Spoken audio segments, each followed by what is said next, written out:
Kita muda. Kita muda. Terima kasih. Hari ini Kick Andy Goes to Campus berada di Universitas Islam Internasional Indonesia. Peristiwa penembakan atau lebih tepat kita sebut pembantaian ya di konser musik di Moskow itu mengejutkan kita semua. Kita seakan-akan tersadarkan bahwa terorisme itu masih ada di sekitar kita. Bagaimana dengan di Indonesia? Kita dulu dikagetkan dengan banyaknya peristiwa-peristiwa yang berkaitan dengan terorisme, radikalisme. Kemudian yang jadi pertanyaan karena kita berada di sebuah kampus, yang jadi pertanyaan bagaimana kampus, apakah mampu mendegradasi, menetralisir, atau membuat orang-orang yang berpaham radikal itu kemudian lebih rasional misalnya. Tentu saja perbedaan pandang ini masih ada. Ada yang bilang ya di kampus lah seharusnya radikalisme itu diturunkan pada tingkat yang rasional.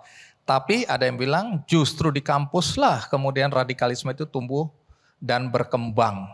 Nah ini nanti kita akan dengarkan pandangan dari dua tamu kita hari ini. Kemudian juga yang menarik adalah soal pandangan bahwa ilmu pengetahuan keislaman ini mengalami kemunduran.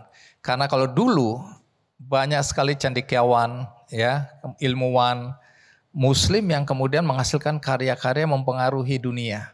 Lalu bagaimana situasinya sekarang? Inilah yang akan menjadi pembahasan kita di episode kali ini dengan judul Ancaman Radikalisme di Kampus. Untuk itu kita sambut dengan meriah Profesor Komarudin Hidayat.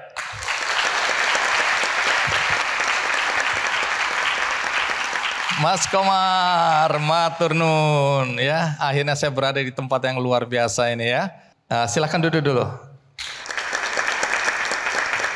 Karena kita sudah ada di sini dan saya sudah menyebutkan nama universitasnya atau disingkat jadi apa? UI3. UI3. Ini dulu didirikan untuk apa? Namanya kan Universitas Islam Internasional Indonesia. Ya. Dulu tujuannya apa nih membangun? Karena Anda salah satu inisiatornya kalau nggak salah. Banyak negara-negara Muslim itu yang sudah punya kampus berstandar internasional. Dulu Islam masuk Spanyol itu tidak sampai 300 tahun itu melahirkan pusat peradaban, yaitu lembaga pendidikan. Di Baghdad begitu, Damaskus begitu. Tapi itu declining pada abad 12 decline. Nah, Islam masuk Indonesia itu di saat ketika dulu di pusatnya itu gairah ilmu pengetahuan berkembang, udah turun baru masuk Indonesia gitu. Jadi kira-kira Islam yang masuk ke sini itu sebenarnya Islam yang etos ilmu pengetahuannya itu sudah turun gitu.